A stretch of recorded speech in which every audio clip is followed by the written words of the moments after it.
दोस्तों नमस्कार, मैं हिम्मत सिंह विमर्श मीडिया के लिए।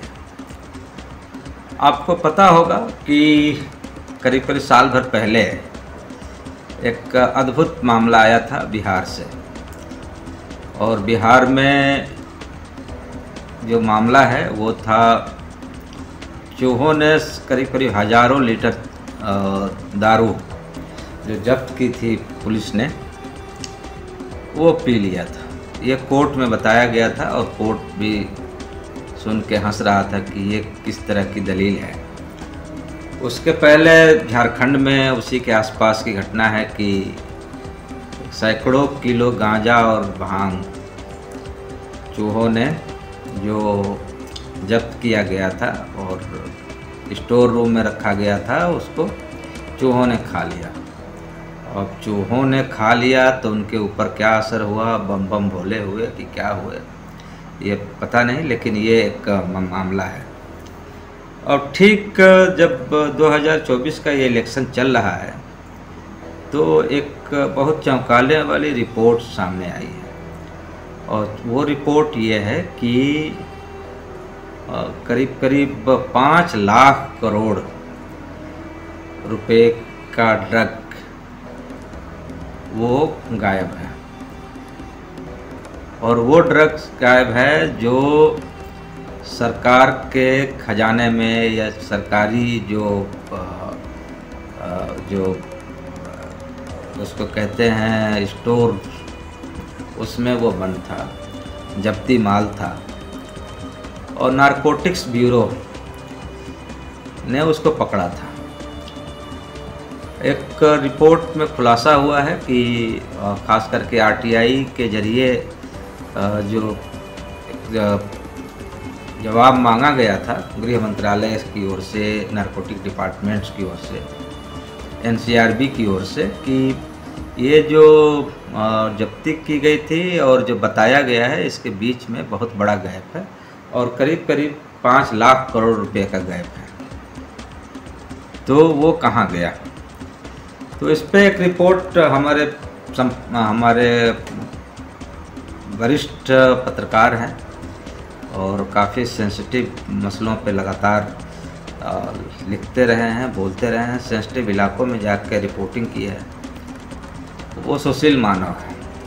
सुशील मानव की रिपोर्ट कह रही है कि क्या सरकारी जब्ती से गायब 5 लाख करोड़ रुपए के ड्रग्स का इस्तेमाल सरकार चुनाव में कर रही है। मौजूदा लोकसभा चुनाव में मतदाताओं को प्रभावित करने के लिए ड्रग्स का बेहिसाब इस्तेमाल किया जा रहा है। यहाँ ड्रग्स में 3-4 चीज़ें हैं। उसमें शराब भी है, उसमें गांजा, भांग, चरस, हेरोइन, ये सब कुछ है। और इसका इस्तेमाल धड़ल्ले से किया जा रहा है। और अभी तीसरे राउंड तक उनका कहना है कि करीब करीब 33,857 लाख रुपए के सामान जब्त किए गए थे। और वो जब्त किए गए थे जो चुनाव में इस्तेमाल करने के लिए ले जाए जा रहे थे अनाधिकृत रूप से। तो उसमें से इस पूरे मसले में मतलब 66% मतलब 33,587.43 लाख रुपए में से, मैंने 100 रुपये में से 66 रुपये का ड्रग्स है। और मुख्य निर्वाचन जो अधिकारी हैं उनके मुताबिक आबकारी, आयकर, पुलिस एवं नारकोटिक्स और प्रवर्तन निदेशालय द्वारा मार्च 2024 से 3 मई के बीच 22,343 लाख रुपए की ड्रग्स की जब्ती हुई थी। अब ये आप आंकड़ा लगाइए कितने बड़े पैमाने पे देश के नौजवानों को ड्रग्स के लत से, नशे के लत से में डुबोने के लिए माने कितनी बड़ी तैयारी है। और पूरी की पूरी एक बड़ी पीढ़ी, एक नौजवान जिसका भविष्य एक बेहतर समाज के लिए उसका उपयोग हो सकता था, एक बेहतर समाज बना सकता था, एक बेहतर नागरिक बन सकता था, वो पूरा का पूरा ड्रग्स में मतलब शामिल हो जाएगा। हमारे यहाँ कहा जाता है कि लड़का नशा पताई करता है, तो नशा पताई का मतलब होता था कि खैनी खा लिया, तंबाकू खा लिया, या थोड़ा बहुत गांजा वगैरह पी लिया, चरस वगैरह। चरस तो बहुत कम, लेकिन भोले बाबा के नाम पे गांजा और भांग का सेवन पूर्वी उत्तर प्रदेश में और काफ़ी होता है।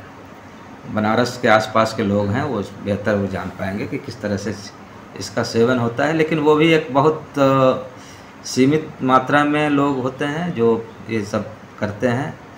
अमूमन समाज का एक बड़ा हिस्सा इससे दूर ही रहता है। बावजूद इसके कि जिस तरह का मतलब ड्रग्स का इस्तेमाल किया जा रहा है, और उस ड्रग्स का इस्तेमाल जो कहीं न कहीं सरकारी कब्जे में थी, तो वो कहाँ गई और क्या हो गया। आपको एक कहानी याद होगी, एक फिल्म आई थी फिर हेरा फेरी, जिसमें परेश रावल हैं, अक्षय कुमार हैं, सुनील शेट्टी हैं। ये उसमें एक मामला ये बनता है कि ड्रग्स कहाँ है, तो पता चलता है कि पुलिस थाने के ऊपर है, मतलब थाने की छत पे एक घर है, उस पर सब कुछ हो रहा है, और उसमें एक धमकी देता है कि हम पुलिस को बता देंगे। तो जो डीलर है वो कहता है कि ये पूरा तो पुलिस वाले ही करते हैं मिलके। तो अब ये एक पूरा मामला सामने आया है कि ये क्या धंधा है और कैसे किया जाता है। और बिहार के बारे में एक चीज़ और बता दें कि जो एक वहाँ एक शब्द है, एक नया शब्दावली है, शराब सिंडिकेट। और शराब सिंडिकेट एक बहुत बड़ा वहाँ का प्रभावी वर्ग है, जो न केवल सत्ता को प्रभावित कर रहा है, बल्कि वो सामाजिक समीकरणों को भी प्रभावित कर रहा है। वो सबसे ज़्यादा वहाँ जो बिहार में मद्य निषेध का पूरा वहाँ है, शराबबंदी है, उसका वो समर्थन करता है। सबसे ज़्यादा समर्थन वही करता है। और वो क्यों करता है?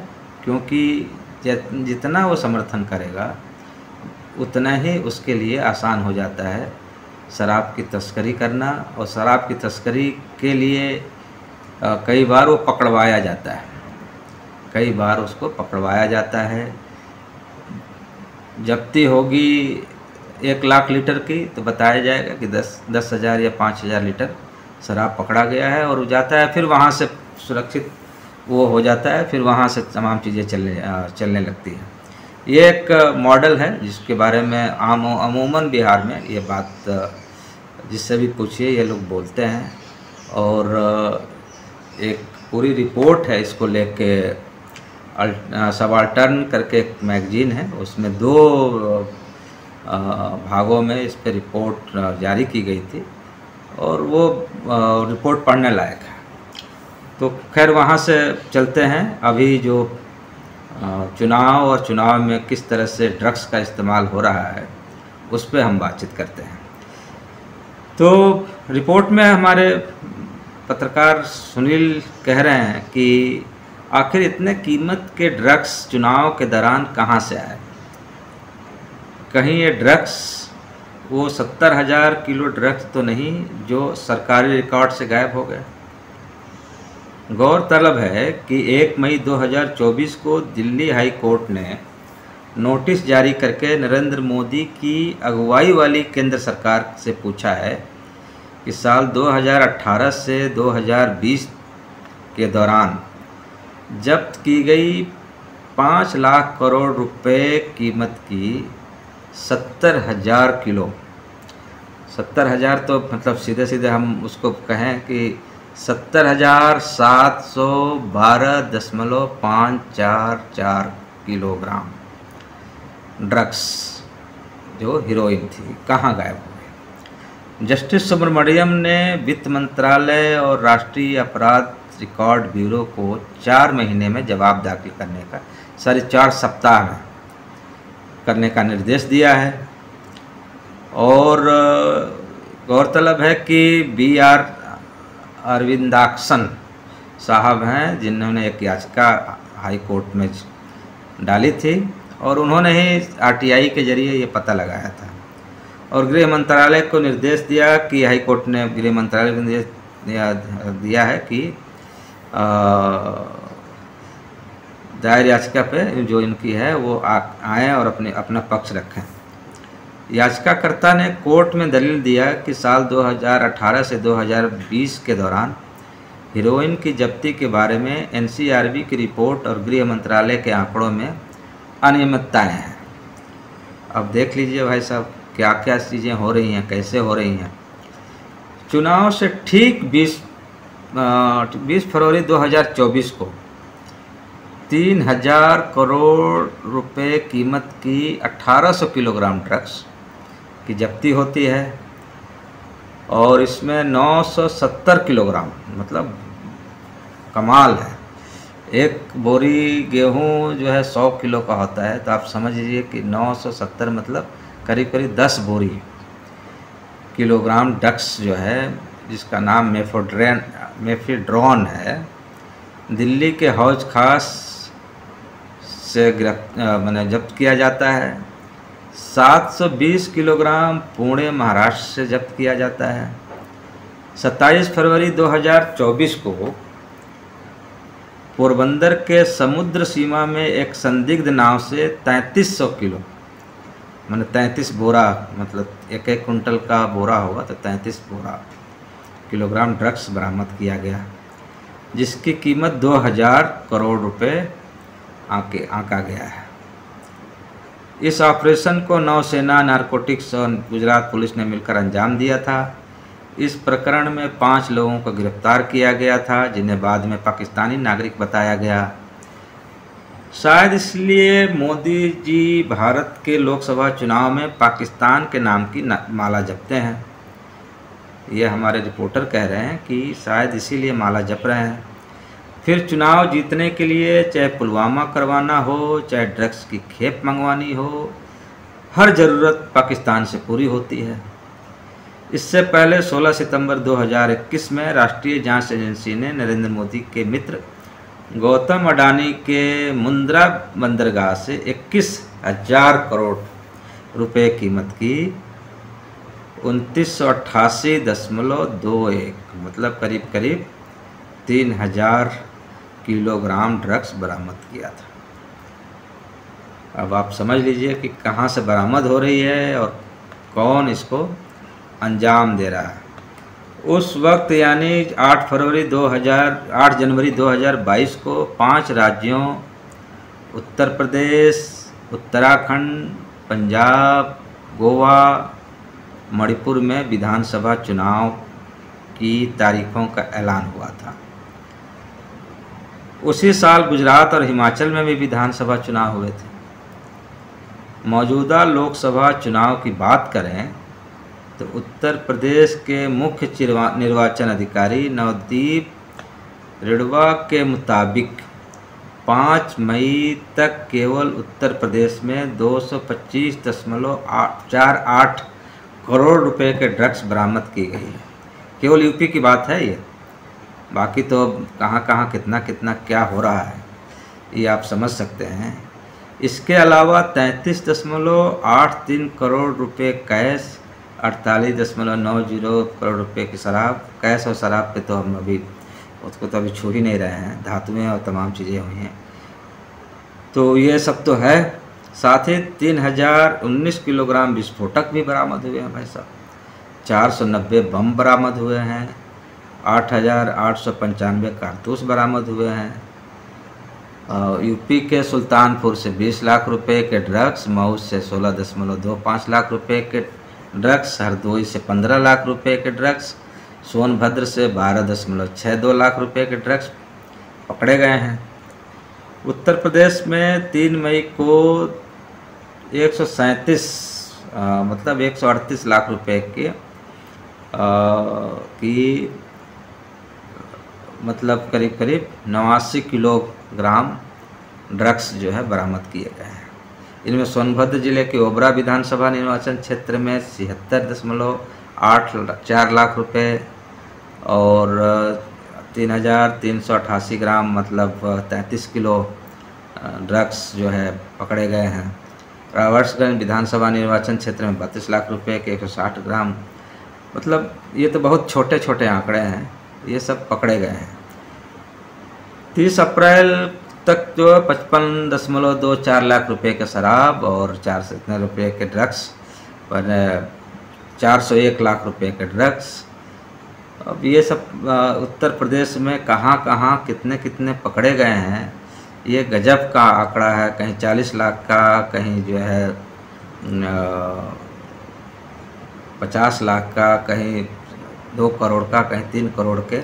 ये हैं जिलेवार आंकड़े हैं, वो आपको मिल जाएंगे एनसीआरबी की रिपोर्ट में, या हम इसको भी उसमें डिस्क्रिप्शन में हम डाल देंगे। तो ये एक पूरी कहानी है। तो राजस्थान में 1 मार्च से अब तक 197.67 करोड़ रुपए के ड्रग्स पकड़े गए।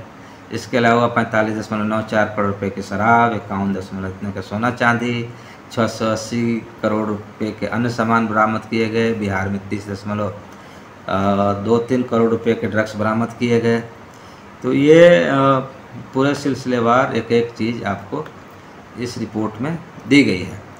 तो अब आप समझ सकते हैं कि ये चुनाव कितना ज़रूरी है इस सत्ता को जीतना, और उसके लिए किस किस तरीके का के उपाय किए जाएंगे उसको जीतने के लिए। चाहे वो समाज बर्बाद हो जाए, चाहे जुआ नशे के लत में पूरा अपना खुद को बर्बाद करे, परिवार को बर्बाद कर दे, समाज को बर्बाद करे, इससे कोई फ़र्क नहीं पड़ता है। तो ये थी हमारे सुनील मानव की ये रिपोर्ट है, ख़ास करके ड्रग्स पे। ये 3 मई के आसपास की रिपोर्ट है, लेकिन इसके बाद कितना बड़ा ये वो जब्ती हुई है उसकी हम कहानी बता रहे हैं। इसके अलावा कितना माल किसके नज़रों के नीचे से गुजर रहा होगा, किस रूप में जा रहा होगा, ये आप सबको हमको सबको समझना है। चुनाव में जीते हारे कोई भी, समाज बचा रहना चाहिए, और समाज को बचे रहने के लिए इस जानलेवा ड्रग्स से कैसे बचा जाए, इससे दूर रहा जाए, इस पे हम अलग से एपिसोड करेंगे। लेकिन अभी भी 2 राउंड्स के चुनाव बचे हैं, छठे और 7वें का। इसमें आप अपना तो ख्याल रखें ही, अपने आसपास के नौजवानों को भी एक नसीहत दें कि ज़िंदगी सबसे प्यारी है। चुनाव आते रहेंगे, जाते रहेंगे, सरकारें आती रहेंगी, जाती रहेंगी, समाज बचा रहना चाहिए। तो दोस्तों, ये था आज का ये हमारा स्पेशल एपिसोड। आपको कैसा लगा हमें ज़रूर बताएं, और हमारे चैनल को सब्सक्राइब करें, लाइक करें, कमेंट्स करें, ताकि हम बेहतर ढंग से आपको और भी जानकारी आपके पास ले आ पाएँ। बहुत बहुत धन्यवाद। नमस्कार।